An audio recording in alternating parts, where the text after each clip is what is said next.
Today we're looking at two ways you could look at selling cover calls on your positions to make some passive income while you wait for the stock to move for you.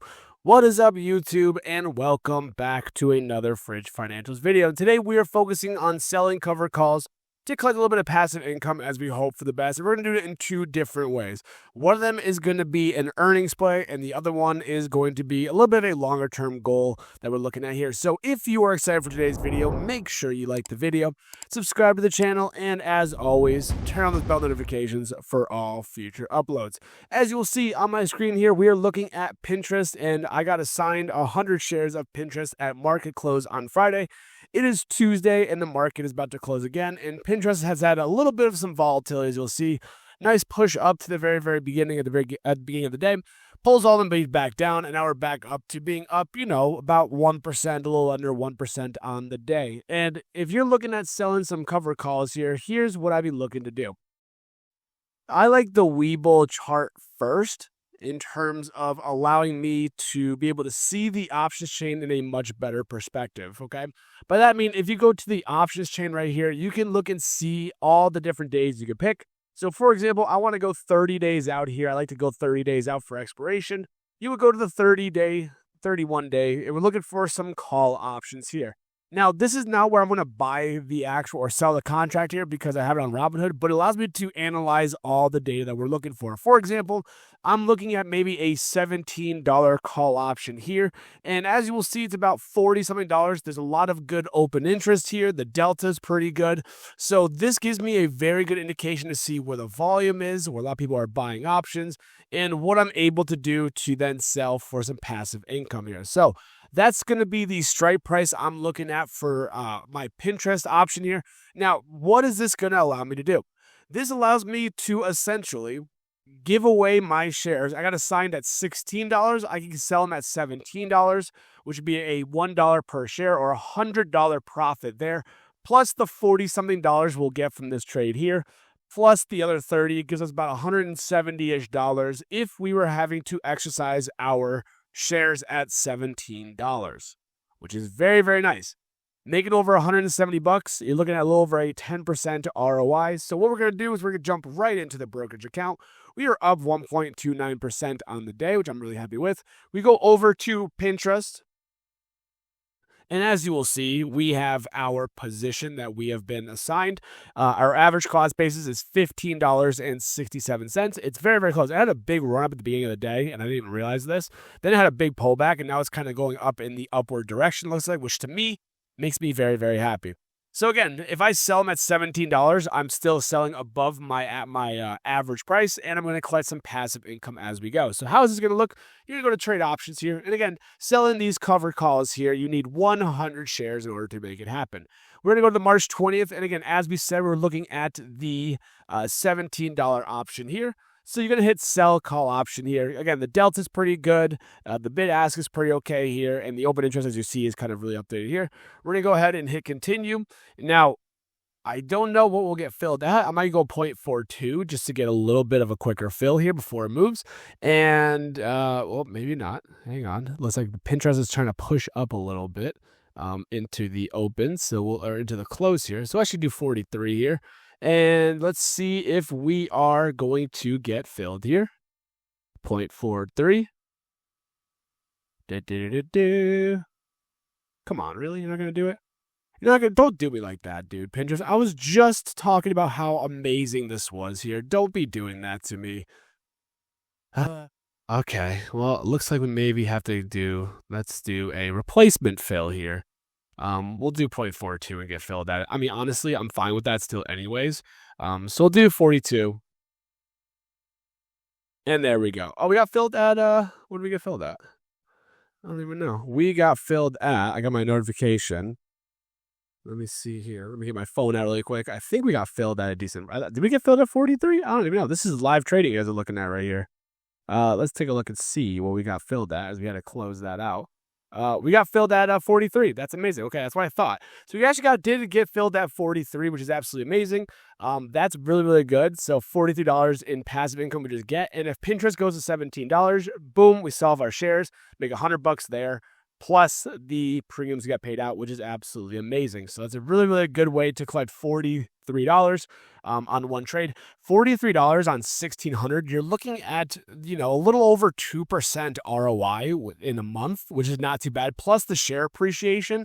And worst case scenario is if this doesn't go to $17, then it'll lower my cost basis to about $15 and 24 cents, I believe, something like that. So even still, $15.24, I should say.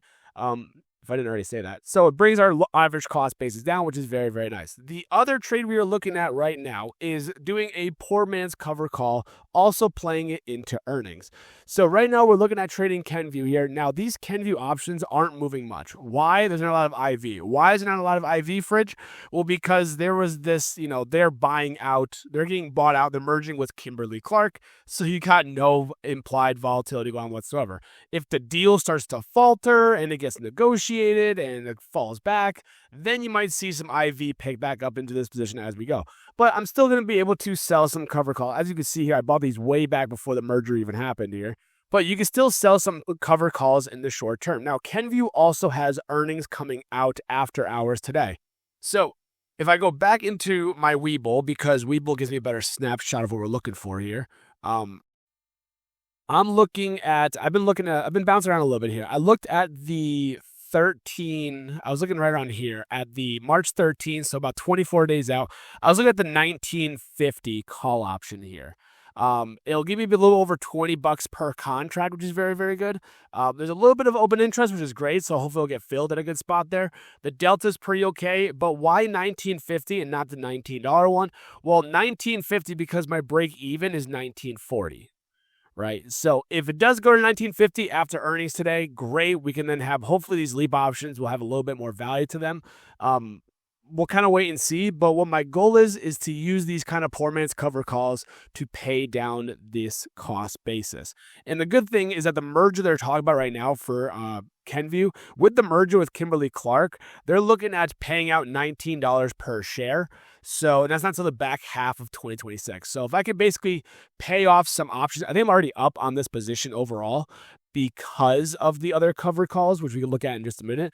But so let's do this position first here. Now, again, as you will notice, this is not 100 shares. Okay, I don't have 100 shares. I have 2 call option contracts here. Now, remember, each of these is equivalent to owning 100 shares at that price. So if I go to view options, I go to sell call options here. I said March 6th, I believe, was what I was looking at here. Or was it March 6th or was it March 13th? Let me double check. March 13th, actually. So about 24 days out here. Now, I'm doing it where I'm not doing so short term for this because in case earnings does have a really good move, then this option, I have to exercise quick and it becomes a little bit of riskiness. So this gives me a little bit of time to manage the trade, look at it a little bit better here. But so not... we're going to see if we can get filled here, and again, it's essentially considered naked selling here, but I have the LEAP options to kind of back it up here. I'm wondering if I can get filled at 25. That would actually be very, very nice to me. Let's see if we can get filled at 25. And I have 2 of these contracts here. So let's see what happens if we get filled at 25. And we'll kind of wait and see what happens for that one. We may have to, someone just oh, that's me bringing the average down. Let's try to replace it here. May have to go down to 23, maybe. This is the only problem with trading these options here, but I don't like anything else on the options chain right now. I don't like anything else at the 1950. If I went to March 20th, it would put me right at $20, not 1950. I like the 1950. It looks really, really nice that way. So let's try 23 and see if we can get filled here. Let's try it. Come on. Come on. Somebody. Nobody wants these contracts, man. Nobody wants to buy these contracts up here. I'd rather replace it again. This is the reality of what we're dealing with trading, right? Is that like you don't always know what you're gonna get filled at. So I did 23. The lowest people are looking for is 17. I don't want to do that. Let's do like say 21 maybe. 21's a high fill order. Maybe try 22. Let's try 22. See what that does. See if we get filled at 22. I don't think we will. My watch is going off because it keeps on digging me because I'm going to keep on doing this. I may have to go 21.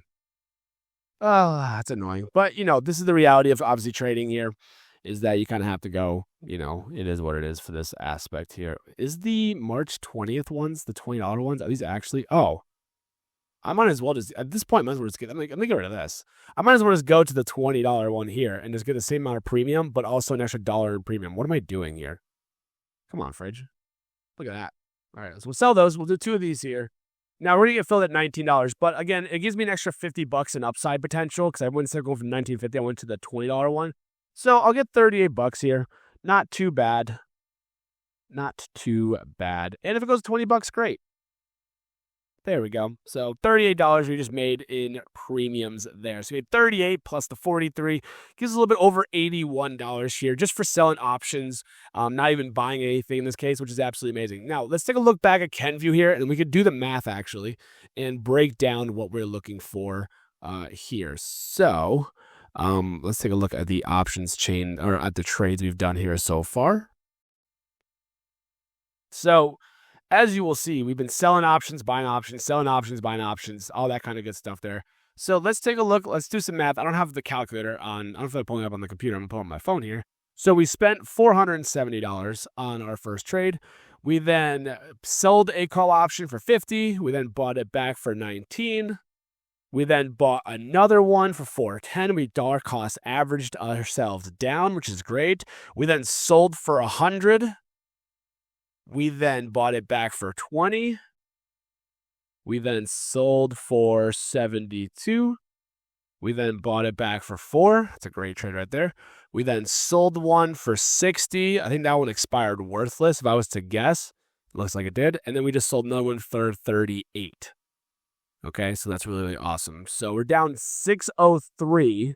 But if I was to sell those KenView trade options now, I would get how much would I get here? I would get, what's the market value? $836. I would have made $233 right now. I'd be up right now. I'd be up about $233. So that ain't too bad. You'd be up $233 on that trade there, which is great. And then my cost basis, as we know, is what? 448. What, 880 for those two? Because I have 2 contracts at 440 each, about 880. You're looking at still 26% ROI. That ain't too bad. We started doing this September, so, another 27% gain, which would be absolutely amazing. Now, we have to kind of wait and see. And obviously, what kind of sucks right now is there's no IV here. The bid asks are wild. So you have to get filled at a certain price for KenView here. But what we can do is we can wait and see when KenView earnings drop. Wow, look at that big sell-off we're getting here. We're getting a big sell-off right into close. Look at that. I'm actually kind of happy we sold some call options then against it. So wait and see, because the market's going to close in about 15 seconds. If they have really great earnings or they have a huge move, I'll hop back on here and record the second half of it here. But we'll kind of wait and see what happens at the earnings. So thank you guys so much for watching today's video. Again, 2 ways that you can look at selling cover calls. I sold one on Pinterest with the shares as part of the wheel strategy. And then I also sold some cover calls against KenView as a poor man's cover call strategy. So hopefully it gives you a little bit of perspective, a little bit of insight as to what we are looking for here. I almost did forget to put this over here, which I'm sorry for people that are members here. I forgot. But if you made the fun of the video, make sure you like the video, subscribe to the channel, turn on those notifications as per usual. Check out the Fridge Financials membership over there. Shout out to all the people who are taking the time and being a part of the Fridge Financials membership here. I couldn't be doing this without you guys, so thank you guys so much for doing so. I hope you're making money in the market in some way, shape, or form. And just as I've always said before, and I'll say it again, I will see you guys in the next video.